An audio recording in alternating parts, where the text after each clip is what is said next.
మొత్తం అబద్ధమేనండి. ఇప్పటి వరకు వైఎస్ రాజశేఖర రెడ్డి గారు, నారా చంద్రబాబు నాయుడు గారు కాలేజీ నుంచి అంత థిక్ ఫ్రెండ్స్ కాదని. మీలో ఎంతమందికి తెలుసు ఒకే యూనివర్సిటీలో చదివారు గాని వాళ్ళిద్దరి మధ్య అంత క్లోజ్ ఫ్రెండ్షిప్ ఫస్ట్ లో నుంచి లేదని చెప్పేసి ఎంతమందికి తెలుసు? మరి వాళ్ళైతే అంత క్లోజ్ ఫ్రెండ్స్ ఎప్పుడయ్యారు? హాయ్ ఫ్రెండ్స్, చాలా లేట్ గా మయసభ సిరీస్ అయితే చూశాను. నిజంగా ఈ సిరీస్ చాలా క్లవర్ గా, చాలా ఇంటలెక్చువల్ గా దేవకట్ట గారు తమ డైరెక్టర్ బ్రిలియన్స్ అనేది చూపించారు మయసభ సిరీస్ లో.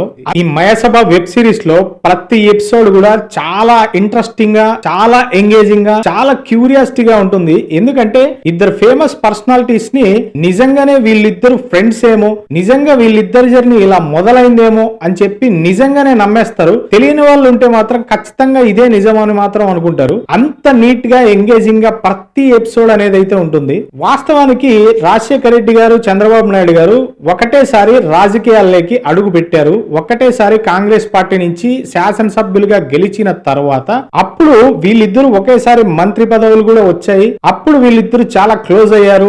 ప్రతి ఒక్కరు సోనీ లీవ్ లో ఇది అందుబాటులో ఉంది. మీరు ప్రతి ఒక్కరు కూడా చూసి ఎంజాయ్ చేయండి. Thank you very much. Bye.